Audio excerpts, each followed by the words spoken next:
Hi friends, welcome back to my channel Shweta.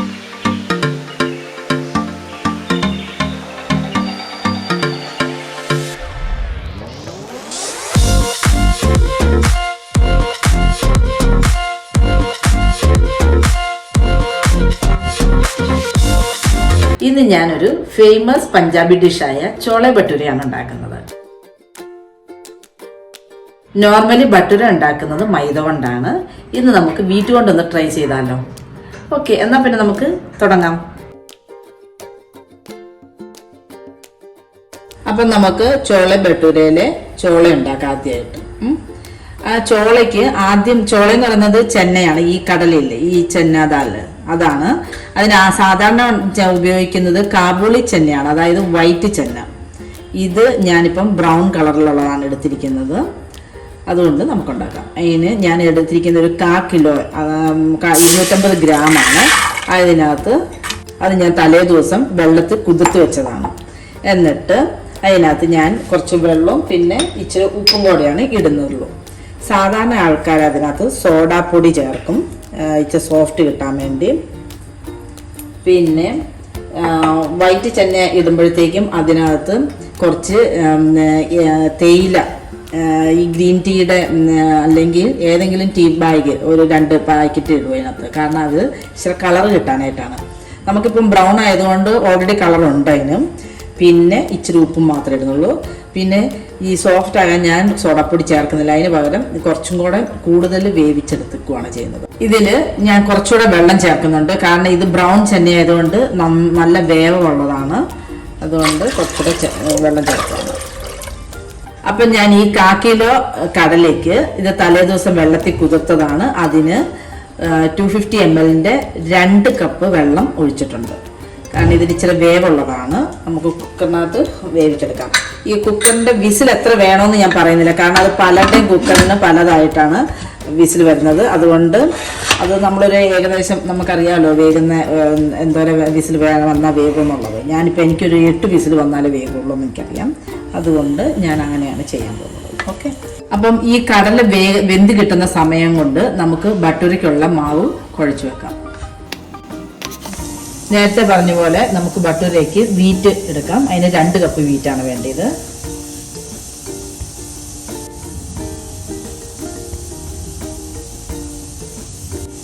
ഇനി നമുക്ക് roasted റവ, അതൊരു 1/4 കപ്പ്. ഇതുണ്ടോ, 1/4 കപ്പാണ് ഞാൻ എടുത്തിരിക്കുന്നത്. 1/4 കപ്പ് നമുക്കിടാം. ഇത് ഇടുന്നത് എന്തിനാന്ന് വെച്ചാൽ നമ്മുടെ ഭട്ടൂര നല്ല പൊങ്ങി വരുമല്ലോ. പൊങ്ങി വന്നു കഴിഞ്ഞാൽ അത് കുറച്ച് നേരത്തേക്ക് അങ്ങനെ പൊങ്ങി നിൽക്കണം എന്നുണ്ടെങ്കിൽ റവ ചേർത്താൽ മതി. അതിനാണ് ഞാൻ റവ ചേർത്തത്. അടുത്തത് 1/4 ടീസ്പൂൺ ബേക്കിംഗ് പൗഡറാണ്. ഇനി നമുക്ക് ഉപ്പ്, ആവശ്യത്തിനനുസരിച്ചുള്ള ഉപ്പ് ചേർക്കാം. ഇത്രയും സാധനങ്ങളെല്ലാം കൂടെ നമുക്കൊന്ന് മിക്സ് ചെയ്യാം. കാരണം ആ ബേക്കിംഗ് പൗഡർ എല്ലാം കൂടെ നന്നായിട്ട് അതിനകത്ത് മിക്സാണ് എല്ലായിടത്തുമായിട്ട്. ഉപ്പും. ഇനി നമ്മൾ ഉപയോഗിക്കാൻ പോകുന്ന തൈരാണ്. തൈര് ഇട്ടതിന് ശേഷം മിക്സ് ചെയ്യാൻ പോയി കഴിഞ്ഞാൽ ആ ഉപ്പും ബേക്കിംഗ് പൗഡറും എല്ലായിടത്തും ആകത്തില്ല, അവിടെ ഇവിടെയൊക്കെ ആയിട്ട് ഇരിക്കും. അപ്പോൾ അത് ചിലയിടത്തൊക്കെ ഉപ്പ് കൂടുതലായിട്ടും അങ്ങനെയൊക്കെ വരും. ഇനി ഞാൻ ചേർക്കാൻ പോകുന്നത് തൈരാണ്. ഇത് ഒരു 1/2 കപ്പ് ഇല്ല, 1/2 കപ്പിന് 1 ടേബിൾ സ്പൂൺ കുറവാണ് കേട്ടോ. ഇനി നമുക്ക് വേണമെങ്കിൽ ലാസ്റ്റ് അത് ചേർക്കാം, എക്സ്ട്രാ വേണമെങ്കിൽ ചേർക്കാം. ഇപ്പം ഞാൻ 1/2 കപ്പിന് 1 ടേബിൾ സ്പൂൺ കുറവായിട്ടാണ് എടുത്തിരിക്കുന്നത്. ചിലവർ ഒരു മുട്ടയും കൂടെ ചേർക്കും. ഞാനിപ്പം മുട്ട ചേർക്കുന്നില്ല. കാരണം വെജിറ്റേറിയൻസ് ആയിട്ടുള്ള നമ്മുടെ സബ്സ്ക്രൈബേഴ്സ് ഉണ്ടെങ്കിൽ അവർക്കും കൂടെ ഉണ്ടാക്കാനായിട്ടാണ് ഞാൻ മുട്ട ചേർക്കാത്തത്. അതിന് പകരം തൈര് 2 ടേബിൾ സ്പൂൺ കൂടി കൂടുതൽ ഞാൻ ചേർക്കുകയാണ് ചെയ്തത്. അതാണ് ഞാൻ 1/2 കപ്പിന് 1 ടേബിൾ സ്പൂൺ കുറച്ച് തൈരെടുത്തത്. ഇനി വേണമെങ്കിൽ നമുക്ക് എക്സ്ട്രാ തൈരും കൂടെ ചേർക്കാം. അത് നമ്മൾ കുഴയ്ക്കുമ്പോഴത്തേക്കും നമുക്കൊന്ന് അറിയാമല്ലോ, എന്നിട്ടേയും ചേർത്താൽ മതി. അപ്പം ഞാൻ 1 ടേബിൾ സ്പൂൺ തൈരും കൂടെ എക്സ്ട്രാ ചേർക്കുകയാണ്. കാരണം അത് കുഴയ്ക്കാനായിട്ട് ഇച്ചിരി കൂടെ വേണം. അടുത്തത് നമുക്ക് 2 ടേബിൾ സ്പൂൺ ഓയിൽ ഒഴിക്കാം.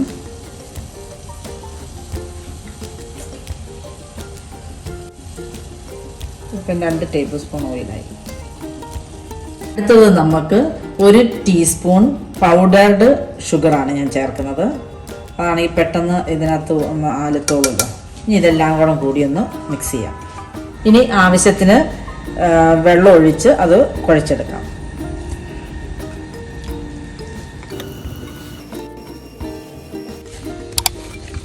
ഇങ്ങനെ ഇപ്പം നമ്മുടെ ഭട്ടൂരയ്ക്കുള്ള മാവ് നന്നായിട്ട് നീഡ് ചെയ്തിട്ടുണ്ട്.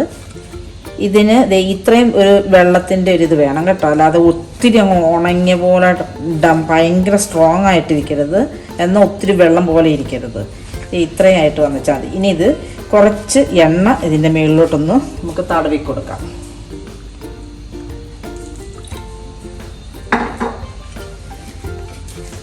എണ്ണ തടവി കൊടുത്തിട്ട് ഇതൊരു 2 മണിക്കൂർ റെസ്റ്റ് ചെയ്യാനായിട്ട് നമുക്ക് സൈഡിലോട്ട് വെക്കാം. ഇതിപ്പം ഒരു 2 മണിക്കൂർ റെസ്റ്റ് ചെയ്യാൻ വെക്കാം. നമുക്ക് നന്നായിട്ട് മൂടി ഇത് വെക്കാം, അല്ലെങ്കിൽ ഹാർഡായി പോകും. 2 മണിക്കൂർ റെസ്റ്റ് ചെയ്യട്ടെ. ആ സമയം കൊണ്ട് നമ്മുടെ ചോള വെന്തിട്ടുണ്ട്, അതൊന്ന് നോക്കാം. നമ്മുടെ കടല വെന്ത് കാണാൻ നമുക്കതൊന്ന് നോക്കാം.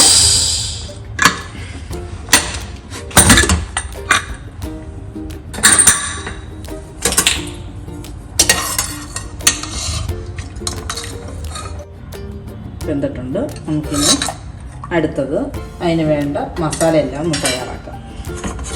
ഇനി നമുക്ക് ചോളയ്ക്കുള്ള മസാല ഉണ്ടാക്കാം. അതിന് ഞാനൊരു പാൻ അടുപ്പത്ത് വെച്ച് 2 ടേബിൾ സ്പൂൺ എണ്ണ ഒഴിച്ചു. അതൊന്ന് നന്നായിട്ട് ചൂടായി കഴിയുമ്പം ജീരകം ഇടാം.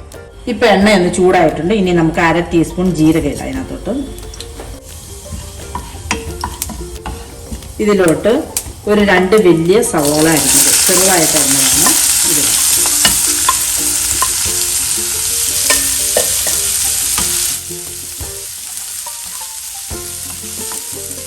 ഇതിലോട്ട് ഒരു 3 പച്ചമുളക് ചെറുതായിട്ട് അരിഞ്ഞത് അതിടാം.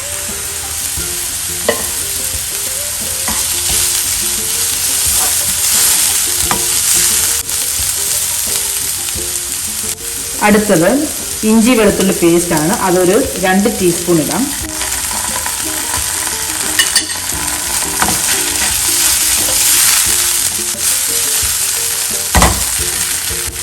ഇനി അടുത്തതായിട്ട് ഒരു 2 ടൊമാറ്റോ വലുത് അത് ചെറുതായിട്ട് അരിഞ്ഞത് അത് ചേർക്കാം.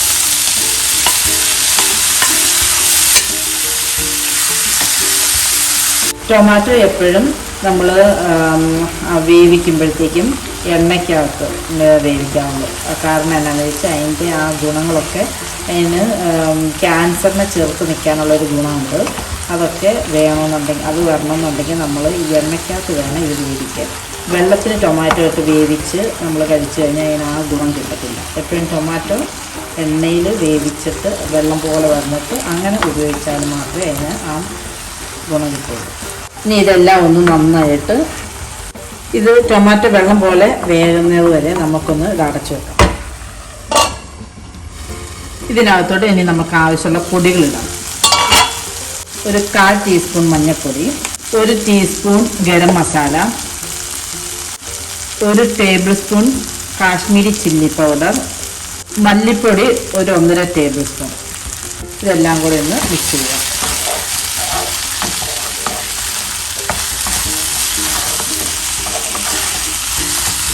ഇതിനകത്തോട്ട് നമ്മുടെ കടല വേവിച്ച് വെച്ചിരിക്കുന്നില്ല. കടല കുറച്ച് നമുക്ക് മാറ്റി വെക്കണം. കാരണം എന്താണെന്ന് വെച്ചാൽ അതൊന്ന് അരച്ച് ചേർക്കാനാണ്. ഇതിനകത്ത് തേങ്ങ ഒന്നും അരയ്ക്കുന്നില്ലല്ലോ. അപ്പം കുറച്ച് കടല നമുക്ക് അരച്ച് ചേർക്കാനായിട്ട് ഇടാം. നമ്മുടെ കടല ഞാൻ കുറച്ചെടുത്ത് മാറ്റി വെച്ചില്ലായിരുന്നു, അത് ഞാൻ അരച്ചിട്ടുണ്ട്. അത് ഇതിനകത്തോട്ട് ചേർക്കാം.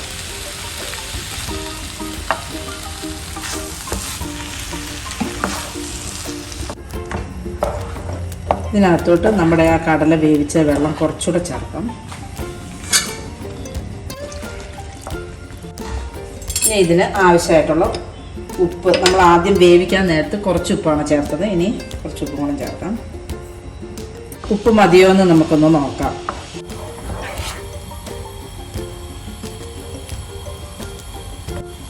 ഉപ്പ് ഒരു ശകലം കൂടി ഒഴിക്കും.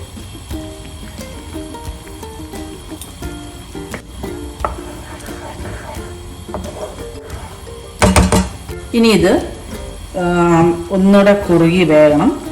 അത് ആ കടലയൊക്കെ കിടന്നൊന്ന് മസാല എല്ലാം കൂടെ ഒന്ന് പിടിക്കട്ടെ. അതുവരെ നമുക്ക് നമ്മുടെ കസൂരി മേത്തി 1 ടീസ്പൂൺ ഇതിനകത്ത് ഇടണം. അത് ഞാൻ ലാസ്റ്റ് കാശ്മീരി ചിക്കനകത്ത് എങ്ങനെയാണ് കസൂരി മേത്തിയുടെ പൗഡർ ഇടുന്നതെന്ന് ഞാൻ കാണിച്ചില്ലായിരുന്നു. അത് നിങ്ങൾക്ക് ഓർമ്മയുണ്ടായിരിക്കുമല്ലോ, എന്നാലും ഞാൻ ഒന്നുകൂടെ കാണിച്ചു തരാം. കസൂരി മേത്തി ആദ്യം ചൂടാക്കാൻ നന്നായിട്ടൊന്ന് ചൂടായി കഴിയുമ്പോൾ നമുക്ക് ഈ തീ ഓഫാക്കാം. കസൂരി മേത്തി ഇതാണ്. ഇത് ഞാൻ അന്ന് കാശ്മീരി ചിക്കൻ ഉണ്ടാക്കിയപ്പോഴും ഞാൻ കാണിച്ചതാണ്. കസൂരി മേത്തി എന്ന് പറയുന്നത് ഉലുവ ഉണക്കി വെച്ചിരിക്കുന്നതാണ്. കസൂരി മേത്തി നമ്മൾ ഇതിൽ നിന്ന് എടുത്ത് പൊട്ടിച്ച് ഈ പാക്കറ്റ് പൊട്ടിച്ച് കഴിഞ്ഞാൽ നമ്മളത് ഫ്രിഡ്ജിൽ വെക്കണം കേട്ടോ. ഇപ്പം ഇതിൻ്റെ ചൂടായിട്ടുണ്ട് ഈ പാത്രം. ഇനി ഈ ചൂടായിട്ടുള്ള തവയിലോട്ട് നമുക്ക് കസൂരി മേത്തി ഇങ്ങനെ അങ്ങോട്ട് ഇടാം. എന്നിട്ട് അത് റെസ്റ്റ് ചെയ്യാൻ അങ്ങോട്ട് വെച്ചാൽ മതി. അത് അവിടെ ഇരുന്നുകൊണ്ട് നല്ല ക്രിസ്പി ആവും. ക്രിസ്പി ആയി കഴിയുമ്പോൾ നമുക്കത് കൈകൊണ്ട് തന്നെ പൊടിച്ച് അതിനകത്തോട്ട് ചേർക്കാം. നമ്മുടെ കസൂരി മേത്തി ഇപ്പം ഞാൻ റെസ്റ്റ് ചെയ്യാൻ വെച്ചില്ലേ, അതിപ്പം നല്ല ക്രിസ്പി ആയിട്ടുണ്ട്. ഇനി നമുക്ക് ഇതിനകത്തോട്ട് പൊടിച്ച് ചേർക്കാം. ഇപ്പം ഇത് നമ്മുടെ കസൂരി മേത്തി എടുത്തു. ഇനി നമ്മുടെ കറിക്കകത്തോട്ട് ഇതിങ്ങനെ ഒന്ന് വെച്ച് കഴിഞ്ഞാൽ നന്നായിട്ട് അത് പൊടിഞ്ഞ് വരും. ഇങ്ങനെ ചെയ്യുമ്പോഴാണ് ഇതിൻ്റെ അരോമ നന്നായിട്ട് കിട്ടുന്നത്. അല്ലാതെ ചുമ്മാ അതിൻ്റെ മുകളിലോട്ട് ഇട്ട് കഴിഞ്ഞാൽ അതിൻ്റെ നല്ലൊരു അരോമ കിട്ടത്തില്ല. ഇനി ഇത് പഞ്ചാബി ഡിഷാണെന്ന് ഞാൻ പറഞ്ഞല്ലോ. ഈ പഞ്ചാബി ഡിഷിനകത്ത് അവർ ആംചൂർ പൗഡർ എന്ന് പറഞ്ഞ് അത് ചേർക്കും. ആംചൂർ പൗഡർ എന്ന് പറഞ്ഞത് നമ്മുടെ മാങ്ങ ഉണക്കി പൊടിച്ച പൊടിയാണ്, അത് ചേർക്കും. ഇതിപ്പം നമ്മളത് ചേർത്തില്ലെങ്കിൽ കുഴപ്പമില്ല, എൻ്റെ കയ്യിലില്ല. കാരണം അത് ചേർക്കാത്ത എന്താണെന്ന് വെച്ചാൽ നമ്മൾ ഓൾറെഡി തക്കാളി ഞാൻ 3 എണ്ണം ചേർത്തിട്ടുണ്ട്, അതുകൊണ്ടാണ് അതിനൊരു പുളിയുണ്ട്. ഇനി ഇച്ചിരി മല്ലിയില കൂടെ ചേർക്കാം. ഇപ്പം നമ്മുടെ ചോള ഭട്ടൂരയിലെ ചോള റെഡിയായി. ഇനി ഭട്ടൂര ഉണ്ടാക്കാം. ഇനി നമുക്കൊരു ബൗളിനകത്തോട്ട് ഇത് സെർവ് ചെയ്യാം. ഇനി നമ്മുടെ ഭട്ടൂര എടുത്ത് അത് 2 മണിക്കൂർ കഴിഞ്ഞ് ഇപ്പം നന്നായിട്ട് പൊങ്ങിയിട്ടുണ്ടത് ഒരുമാതിരി. ഇനി നമുക്കതൊന്ന് ഒന്നുകൂടെ റോൾ ചെയ്യാം.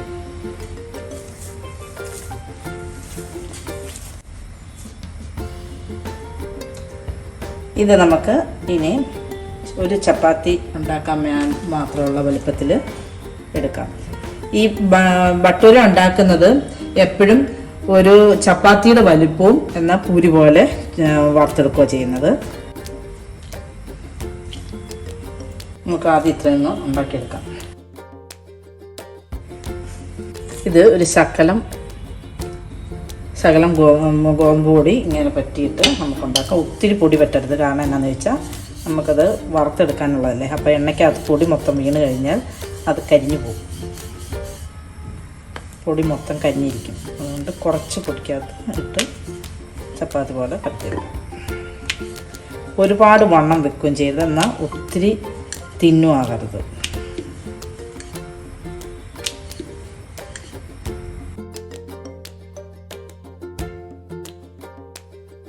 ഇത് ഇപ്പം നമുക്ക് ഇതുപോലെ ഒരു 5-6 ഉണ്ടാക്കിയിട്ട് വറക്കാം. ഇനി നമുക്കിത് വറക്കാം. നമ്മുടെ എണ്ണ നന്നായിട്ട് ചൂടായിട്ടുണ്ട്. ഓക്കെ,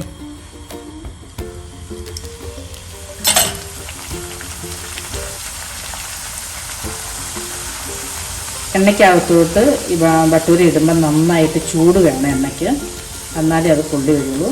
പിന്നെ നമുക്ക് മീഡിയത്തിലിട്ട് ഒന്ന് വേണം. ഇങ്ങനെ ഇടയ്ക്കിടയ്ക്കൊന്ന് അമക്കി കൊടുക്കണം, അന്നേരത്തേക്ക് അത് നന്നായിട്ട് പൊള്ളി വരും. ഇപ്പം നമ്മുടെ ഒരു ഭട്ടൂര റെഡി ആയിട്ടുണ്ട്. നമുക്കത് വാങ്ങിയെടുക്കാം.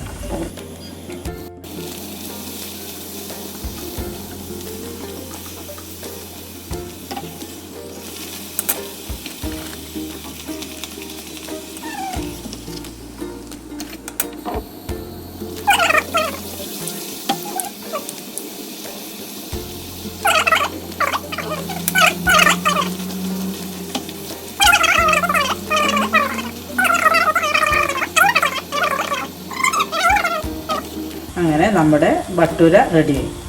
ഇനി നമുക്ക് സെർവ് ചെയ്യാം. അങ്ങനെ നമ്മുടെ ചോള ഭട്ടൂര റെഡിയായി. നിങ്ങളെല്ലാവരും ഡെഫിനറ്റ്ലി ഒന്ന് ട്രൈ ചെയ്ത് നോക്കണം. പിന്നെ എൻ്റെ വീഡിയോ നിങ്ങൾക്ക് ഇഷ്ടപ്പെട്ടെങ്കിൽ ലൈക്ക് ചെയ്യണം, സബ്സ്ക്രൈബ് ചെയ്യാൻ മറക്കരുത്, ഷെയർ ചെയ്യണം. ബെല്ലൈക്കൺ ഒന്ന് പ്രസ് ചെയ്ത് കഴിഞ്ഞാൽ ഓൾ നോട്ടിഫിക്കേഷൻ നിങ്ങൾക്ക് കിട്ടും. പിന്നെ ഞാൻ റീസെൻ്റ്ലി ഒരു പോൾ ഇട്ടിട്ടുണ്ടായിരുന്നു. അതിൽ ഞാൻ ഇങ്ങനെയാണ് ചോദിച്ചിരുന്നത്, ഞാനിടുന്ന വീഡിയോസൊക്കെ മലയാളം മാത്രം വേണോ, അതോ മലയാളം ഹിന്ദിയും വേണോ, അതോ മലയാളം ഇംഗ്ലീഷും വേണോ എന്ന്. അപ്പോൾ അതിൽ കൂടുതലും റെസ്പോൺസ് കിട്ടിയിരിക്കുന്നത് മലയാളവും ഇംഗ്ലീഷും എന്നുള്ളതാണ്. അപ്പോൾ ഞാൻ ഇനി ഇടുന്ന വീഡിയോയ്ക്കെല്ലാം അതിൻ്റെ ഇംഗ്ലീഷ് വേർഷനും കൂടെ ഇടുന്നുണ്ട്. അത് ഒരു 2 ദിവസത്തിനുള്ളിൽ തന്നെ ഞാൻ ഇടുന്നുണ്ട്.